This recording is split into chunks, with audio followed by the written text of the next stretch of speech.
حضرة النبي صلى الله عليه وسلم وآله وأصحابه وأتباعه وذريته الكرام. الفاتحة.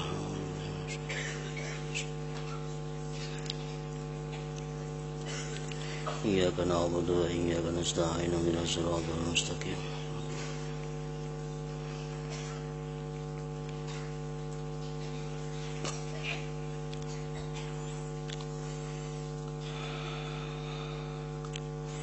بسم الله الرحمن الرحيم. الحمد لله رب العالمين، والصلاة والسلام على أشرف الأنبياء والمرسلين سيدنا مولانا محمد وعلى آله وصحبه أجمعين. قال المصنف رحمه الله ونفعنا بعلومه في الدارين آمين.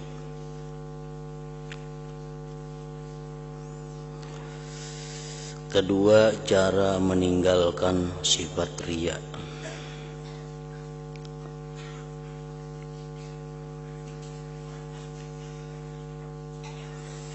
Adapun riya, maka itulah yang dinamakan syirik khafi.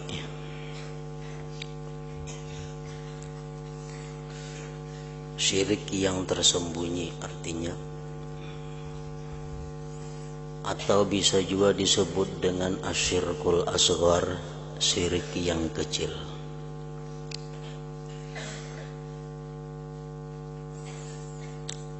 Syirik khafi satu di antara dua bahagian syirik.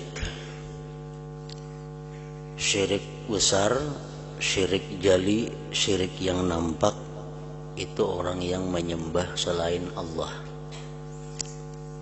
Zahiran wa batina, zahir dan batin.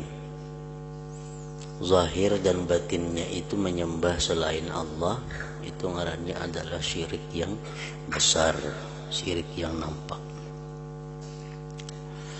Kemudian ada syirik yang tidak nampak, yaitu orang yang zahirnya menyembah Allah, tetapi hatinya bermaksud kepada selain Allah. Sembahyang itu menyembah Allah, membaca Quran menyembah Allah, menuntut ilmu bagian daripada ibadah menyembah Allah, membaca salawat kepada Nabi merupakan menyembah Allah. Zahirnya mereka menyembah Allah, tetapi hatinya tujuannya adalah bukan karena Allah. Nah, itu namanya syirik juga, tapi tersembunyi.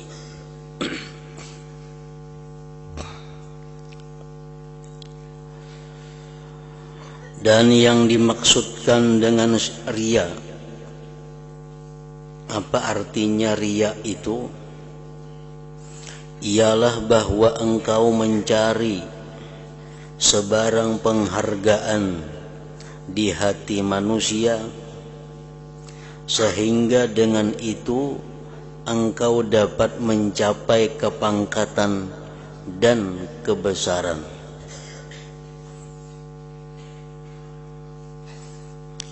Mencari penghargaan manusia, mencari pujian manusia, mencari kepangkatan di hati manusia melalui bentuk ibadah, melalui ibadah kepada Allah.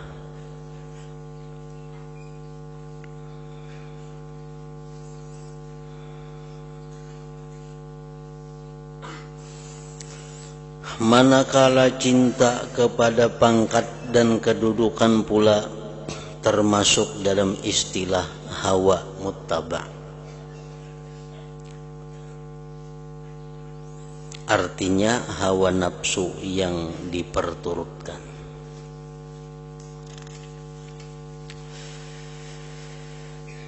Dengan penyakit riya ini ramai orang yang menjadi binasa. Banyak orang yang menjadi binasa, baik disadarinya itu riya atau kada disadarinya itu riya. Maka tidak ada yang membinasakan manusia kecuali hanya manusia.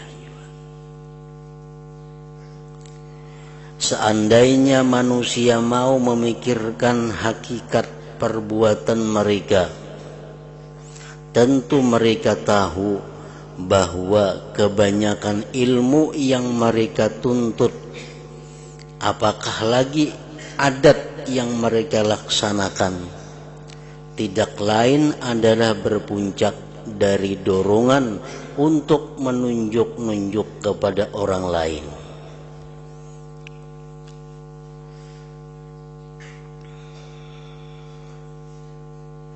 Sedangkan tujuan seperti ini adalah menghilangkan pahala amal seperti yang disebutkan di dalam hadis.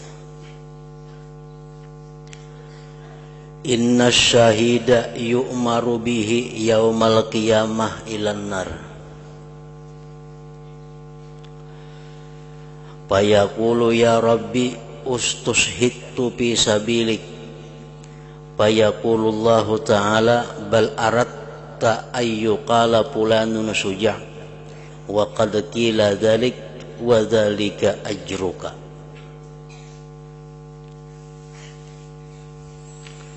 Artinya sesungguhnya ada orang yang mati syahid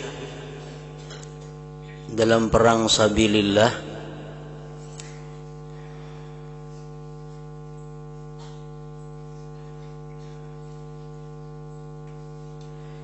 yang akan dihumbankan ke dalam api neraka pada hari kiamat nanti.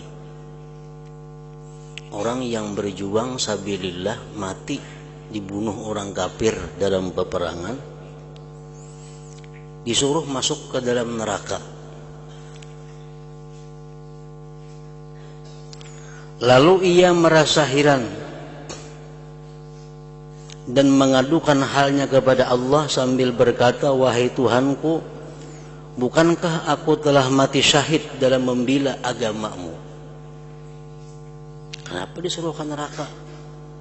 Maka matinya mati syahid. Allah menjawab, tidak. Sebenarnya engkau sanggup mati syahid supaya engkau dikatakan seorang yang berani.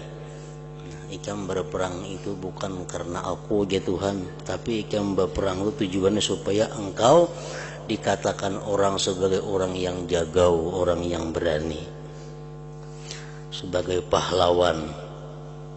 Dan telah pun dikatakan orang demikian kepadamu. Dan ikam sudah dipadahkan orang, ikam jagau, ikam berani, ikam pahlawan. Maka itulah ganjaranmu, itulah hanya balasan. Begitulah pula halnya dikatakan kepada orang yang alim, orang yang punya ilmu, diperintahkan Allah nanti di akhirat masuk ke dalam neraka. Maka dia protes, ya Allah, kenapa aku masuk neraka sedangkan aku menuntut ilmu? Nah, ujar Tuhan, ikam menuntut ilmu itu bukan karena aku. Ikam menuntut ilmu itu supaya dikatakan orang bahwa engkau penuntut ilmu.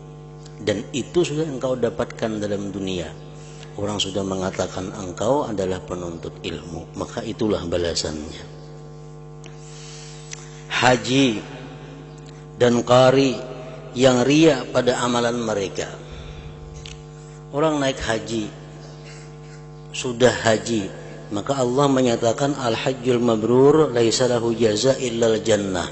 Orang yang hajinya mabrur tidak ada balasan kecuali surga. Nah, ini sudah haji dan sudah merasa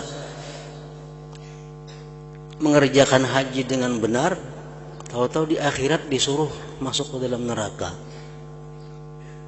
Dia memerutis, ya Allah, kenapa aku masuk neraka sedangkan aku sudah haji?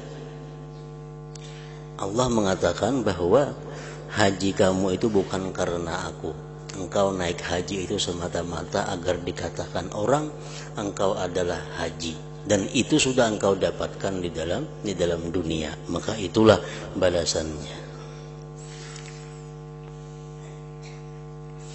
Nah, jadi walhasil kesimpulannya bahwa amal ibadah yang dilakukan dengan riya itu bukan hanya kadang mendapat pahala, tetapi lebih daripada itu, yaitu dimasukkan Allah Subhanahu wa taala ke dalam neraka. Nah, hanya kada berpahala aja kurang lebih. Ini bukan hanya kada berpahala tapi mendapat siksa.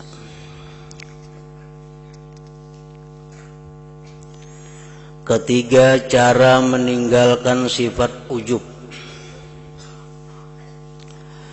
Ujub, takabur, dan merasa bangga dengan diri sendiri adalah satu penyakit hati yang sangat susah diobati.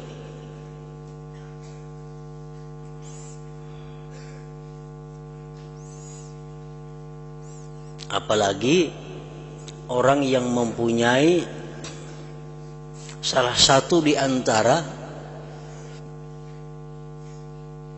6 keistimewaan, makin sulit diobati.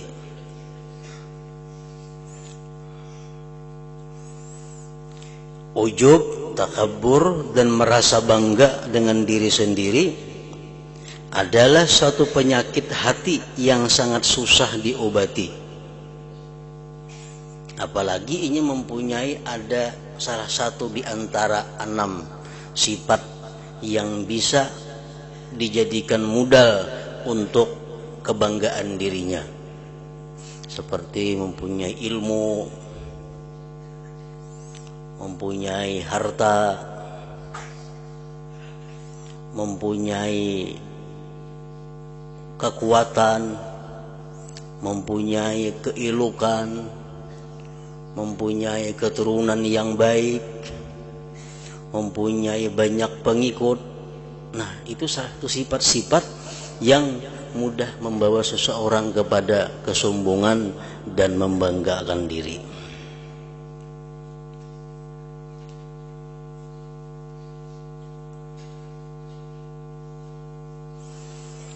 Dan ujub itu ialah memandang kepada diri sendiri dengan pandangan kemuliaan dan kebesaran. Nah, itu ujub. Memandang aku orang besar, aku adalah orang yang hebat, aku adalah orang yang takwa, aku adalah orang yang punya sifat-sifat yang mulia. Bila kita merasa demikian, berarti kita mempunyai penyakit hati.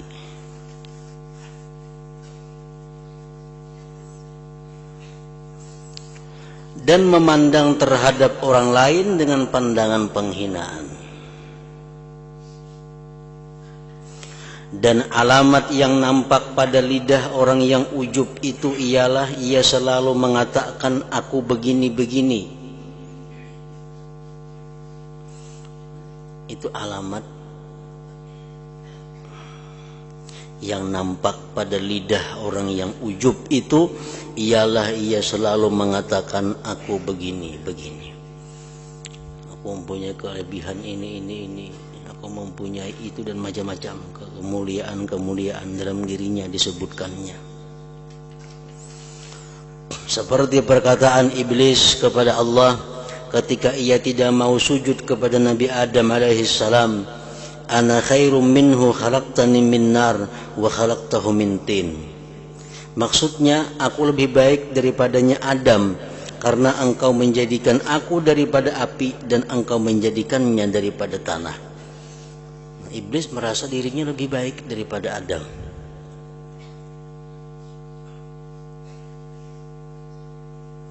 Itu menunjukkan iblis mempunyai sifat yang namanya ujub. Dan alamat yang nampak bagi orang yang ujub itu di dalam majelis orang ramai ialah ia selalu suka mengangkatkan dirinya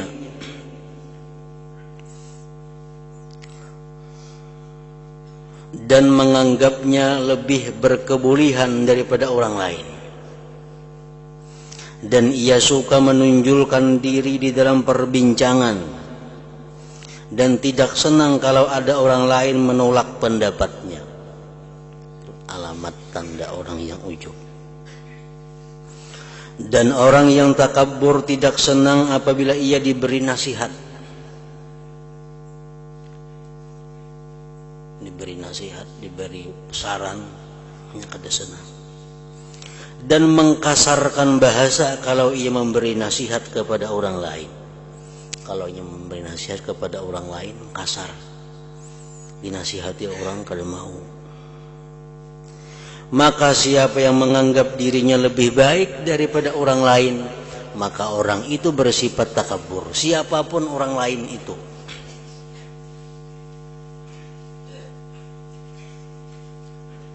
Siapakah orang lain tuh? Bila kita anggap diri kita lebih baik pada inya, berarti kita sudah termasuk takabur.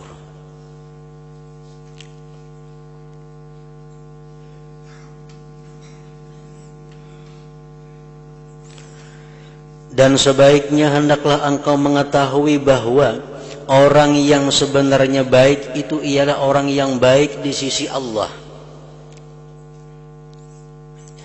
Orang yang baik itu hakikatnya orang yang baik di sisi Allah. Kalau kita merasa diri kita lebih baik daripada orang lain, berarti kita merasa diri kita lebih baik daripada orang lain di sisi Allah. Dan masalah ini tiada siapa yang mengetahui. Siapa yang tahu? Siapa yang mendahkan diri kita lebih baik daripada inya di sisi Allah? Siapa yang memberitahu kita? Karena ia bertakluk kepada khatimah akhir umur seseorang. Buruk baiknya seseorang di sisi Allah itu tergantung akhir umurnya. Maka i'tikadmu di dalam dirimu bahwa engkau lebih baik daripada orang lain adalah berpuncak daripada kejahilan semata-mata. Orang yang baik itu orang yang mati husnul khatimah. Itu orang yang baik.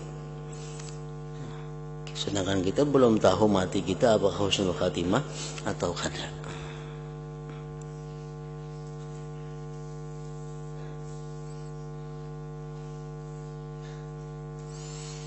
Sepatutnya janganlah engkau melihat kepada seseorang, siapapun orang itu,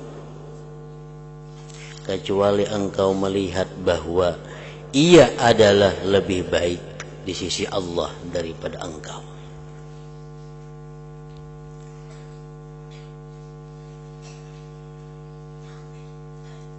Dan ia mempunyai beberapa kelebihan atas dirimu.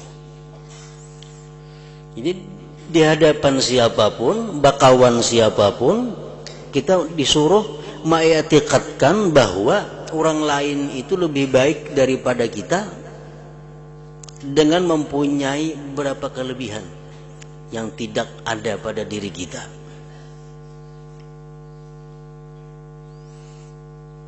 Nah, sini mencontohkan caranya kayak apa supaya kawa mengiktikadkan dalam hati bahwa orang lain lebih baik daripada kita. Maka jikalau engkau melihat orang yang lebih muda daripadamu, kita melihat ada orang yang lebih anum daripada kita, maka hendaklah engkau berkata di dalam hati, budak-budak ini, anak-anak ini artinya belum pernah lagi membuat maksiat kepada Allah. Kekanakan ini lebih baik daripada aku. Kenapa? Karena ini belum pernah berbuat maksiat kepada Allah. Sedangkan aku tua, aku sudah banyak berbuat maksiat. Maka tidak syak lagi, tidak ragu lagi bahwa ia lebih baik daripada aku. Itu kalau kita berhadapan dengan kekanakan. Dan apabila engkau melihat orang yang lebih tua daripadamu, maka hendaklah engkau berkata di dalam hati, mengiktikadkan di dalam hati, orang yang ini menyembah Allah lebih dahulu daripadaku. Kalau kita berhadapan dengan orang tua, Kalau kita mengetikatkan di hati kita, si jin ini terdahulu menyembah Allah pada aku. Si jin sembahyang sudah bisa, aku ada dalam dunia lagi. Si jin sudah bisa sembahyang, si jin sudah bisa mengaji, aku masih belum lahir lagi. Orang ini menyembah Allah lebih dahulu daripada aku, maka tidak syak lagi bahwa ia lebih baik daripada aku. Tentu si jin lebih banyak pahala daripada aku. Dan apabila engkau melihat orang yang alim, maka hendaklah engkau berkata, orang yang alim ini telah dikaruniakan kepadanya bermacam-macam pemberian yang tidak dikaruniakan kepadaku. Dan ia telah sampai ke martabat yang aku tidak sampai kepadanya. Dan ia mengetahui perkara yang tidak aku ketahui, maka betapa aku sama dengannya. Tidak mau sama. Sidin alim, aku kada. Sidin tinggi derajatnya di sisi Allah. Banyak ilmu-ilmu yang sidin ketahui yang aku kada tahu. Dan apabila engkau melihat orang yang jahil, orangnya jahil, kayak apa supaya kita kawa mengetikatkan bahwa inya lebih baik pada kita. Karena bila kita berhadapan orang jahil, kita bersuara dalam hati kita lebih baik pada inya, takabur orangnya. Orangnya jahil, mengaji kada, apa kada, gawiannya menganggur, jahil. Nah, supaya kawa kita bahwa inya lebih baik pada kita. Dan apabila engkau melihat orang yang jahil, maka hendaklah engkau berkata di dalam hati, orang yang jahil ini berbuat maksiat akan Allah dengan kejahilannya, tetapi aku mengerjakan maksiat beserta dengan ilmuku. Orang jahil ini maksiatnya karena jahil. Mun aku maksiat rancak pada aku tahu hukumnya itu kada boleh. Rancak aja sudah kalang kulanggar nang kada boleh itu amunnya jahil. Nah, maka Allah boleh berhujjah ke atas diriku. Allah kini maniwas aku. Maka jam tahu gitu kenapa jam perbuat nang itu. Dan aku belum tahu lagi bagaimana aku akan mengakhiri kehidupanku. Nah, di situ kita kawa mengetikatkan dalam hati kita bahwa si jahil lebih baik pada kita. Karena orang jahil melanggar hukum Allah karenanya jahil, sedangkan kita melanggar hukum Allah karena kita tahu. Maka tiwasan Allah kaina lebih berat kepada diri kita daripada inya yang jahil itu.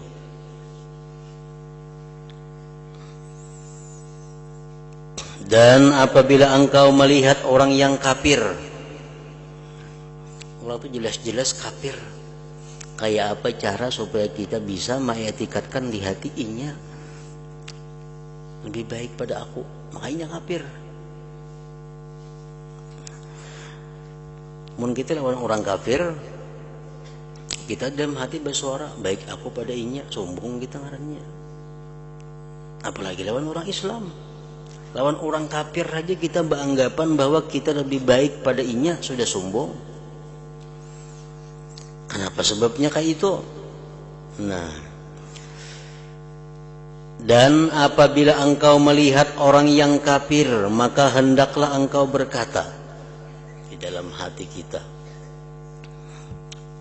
aku belum tahu lagi, boleh jadi nanti ia masuk Islam, lalu ia mengakhiri hidupnya dengan husnul khatimah, mati dalam keadaan yang baik atau beriman. Dan dengan sebab dia masuk Islam, ia telah keluar daripada dosa-dosanya seperti keluarnya sehelai rambut daripada bancuhan adunan roti. Orang kafir ini barangkali kena inya Islam, tontong bersahadat mati. Nah, surga aminya. Mun aku nang Islam ini belum tentu bisa sampai ke akhir umurku Islam. Sedangkan aku, wala'iyadzubillah, mudah-mudahan Allah melihara kita, boleh jadi berubah menjadi sesat setelah mendapat petunjuk, maka aku menjadi kafir dan kehidupanku akan diakhiri dengan su'ul khatimah, mati dalam keadaan orang kafir.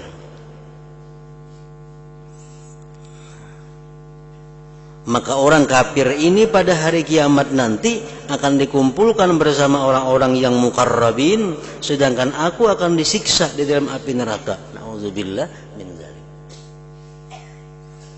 Itu kita berhadapan orang kafir. Jadi kita kadang-kadang menyimpulkan bahwa kita lebih baik pada orang kafir, belum tentu. Lebih baik daripada orang fasik, belum tentu, apalagi lebih baik daripada orang jahil, kadang-kadang juga. Nah, makanya siapa-siapa yang meyakini di dalam hatinya bahwa dia lebih baik daripada orang lain, maka orang itu ngarannya takabur, sombong. Dan itu adalah dosa yang besar. Karena baik buruknya seseorang itu dinilai, dipandang di waktu dia mengakhiri hidupnya di dalam dunia ini.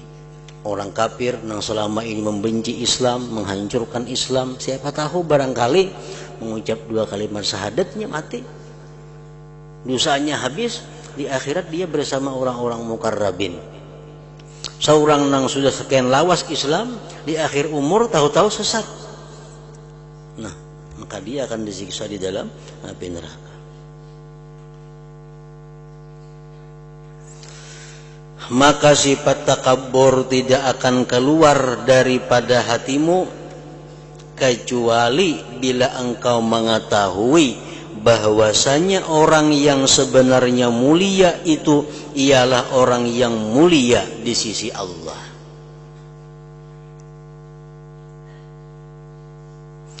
Dan masalah ini bertakluk kepada al-khatimah, kesudahan daripada kehidupan seseorang. Sedangkan perkara ini masih belum dapat diyakinkan. Orang meyakini kita husnul khatimah mati, kadang kau meyakini itu karena belum tahu. Maka apabila engkau berpikir demikian, niscaya hatimu senantiasa akan takut dengan al-khatimah,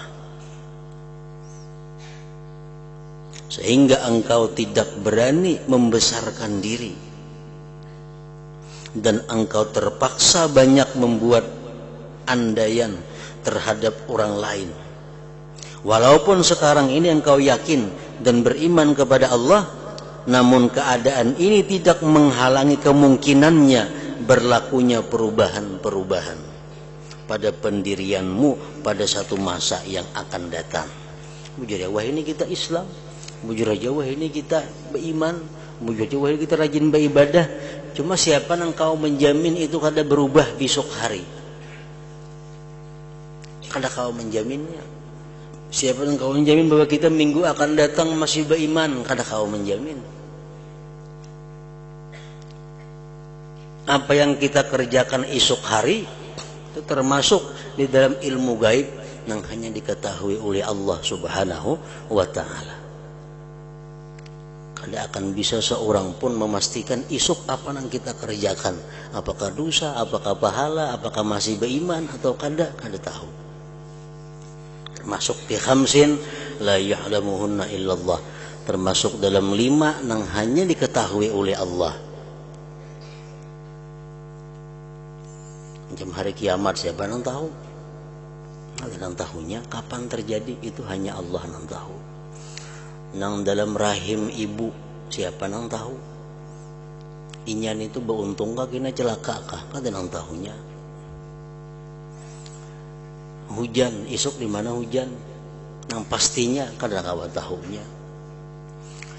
Yang keempat, di mana kita mati?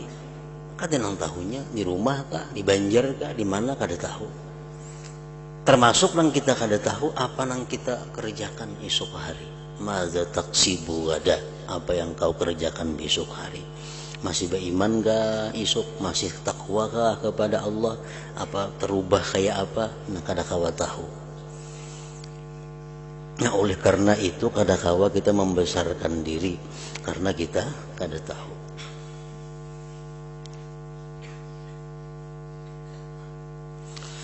Karena Allah berkuasa merubah-rubah hati manusia. Allah berkuasa merubah-rubah hati manusia. Dan ia dapat memberi hidayah kepada siapa saja yang ia kehendaki.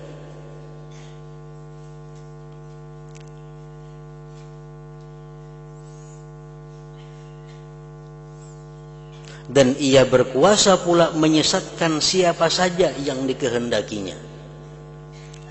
Khalid bin Walid, seorang musyrik yang bukan main bencinya kepada Islam, yang selalu berperang memusuhi Nabi. Allah beri hidayah Khalid bin Walid. Otomatis Allah beri hidayah. Akhirnya jadi pahlawan Islam. Akhirnya jadi pejuang Islam yang menghancurkan kekuatan-kekuatan orang kafir. Nah, Khalid bin Walid. Sa'labah, contohnya orang yang takwa kepada Allah, orang yang beriman kepada Allah, yang setiap waktu sembahyang berjamaah bersama Rasulullah. Allah hendak menyesatkan, akhirnya jadi orang yang murtad, yang keluar daripada agama Islam. Itu kuasa Allah. Jadi kadang-kadang menjamin, kadang-kadang mengetahui pasti isuk apakah kita dalam keadaan baik atau kada, dalam keadaan dapat hidayah atau kada kawan menjamin, siapa yang tahu. Karena Allah berkuasa merubah-rubah hati manusia, dan ia dapat memberi hidayah kepada siapa saja yang ia kehendaki, dan ia berkuasa pula menyesatkan siapa saja yang dikehendakinya.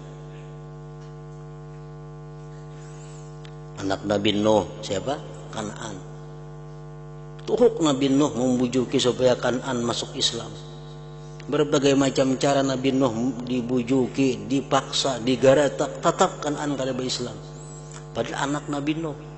Demikian pula halnya dengan istri Nabi Nuh, bini Nabi, didoakan, dinasihati, karena perkara hidayah itu adalah murni dari Allah Subhanahu wa taala.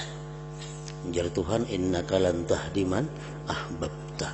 Engkau kada akan bisa memberi petunjuk kepada orang yang kamu cintai.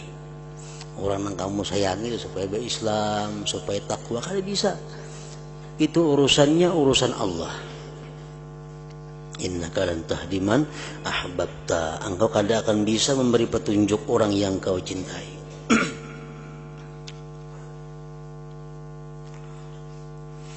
Adalah sangat banyak hadis-hadis yang berkenaan dengan celaan terhadap sifat hasad, dengki, takabur, riya, dan ujub.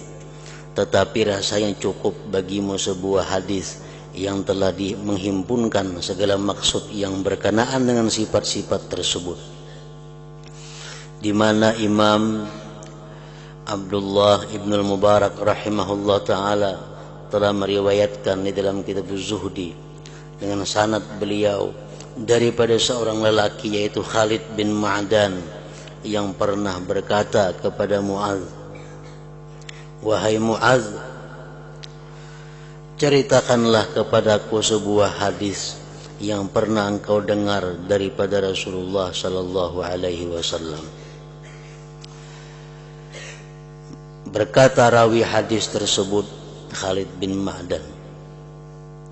Lalu Mu'adz menangis, sehingga aku sangka ia tidak dapat berhenti. Tetapi akhirnya Mu'adz berhenti daripada tangisannya. Kemudian lalu Mu'adz berkata, aku pernah mendengar Rasulullah sallallahu alaihi wasallam bersabda kepadaku, wahai Mu'adz, sebenarnya aku mau menceritakan kepadamu sebuah hadis. Jikalau engkau mampu memeliharanya, mengamalkan hadis ini, pasti ia akan memberi manfaat akan dikau di sisi Allah.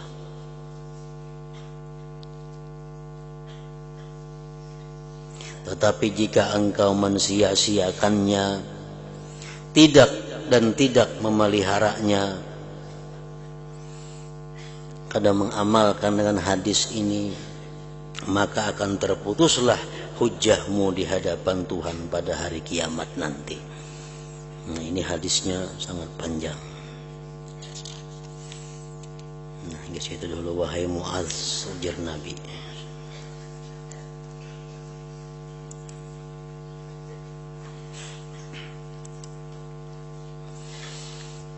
Hadratin Nabi sallallahu alaihi wasallam, al-Fatihah. Iyyaka na'budu wa iyyaka nasta'in, ihdinas siratal mustaqim. Shiratal ladzina an'amta 'alaihim ghairil maghdubi 'alaihim waladdallin. Bismillahirrahmanirrahim. Alhamdulillahi rabbil alamin. Allahumma shalli wa sallim wa barik 'ala sayyidina wa habibina Muhammad wa 'ala alihi wa sahbihi ajma'in. اللهم اغفر لنا ما أخطأنا وما تحمدنا وما أسررنا وما أعلنا وما أسرفنا وما أنت أعلم به منا. أنت المقدم وأنت المؤخر، لا إله إلا أنت. اللهم انفعنا بما علمتنا وعلمنا ما ينفعنا وزدنا فهما وعلما وعملا وهدى وتوفيقا برحمتك يا أرحم الراحمين. وصلى الله على سيدنا وحبيبنا محمد وعلى آله وصحبه وسلم. الحمد لله.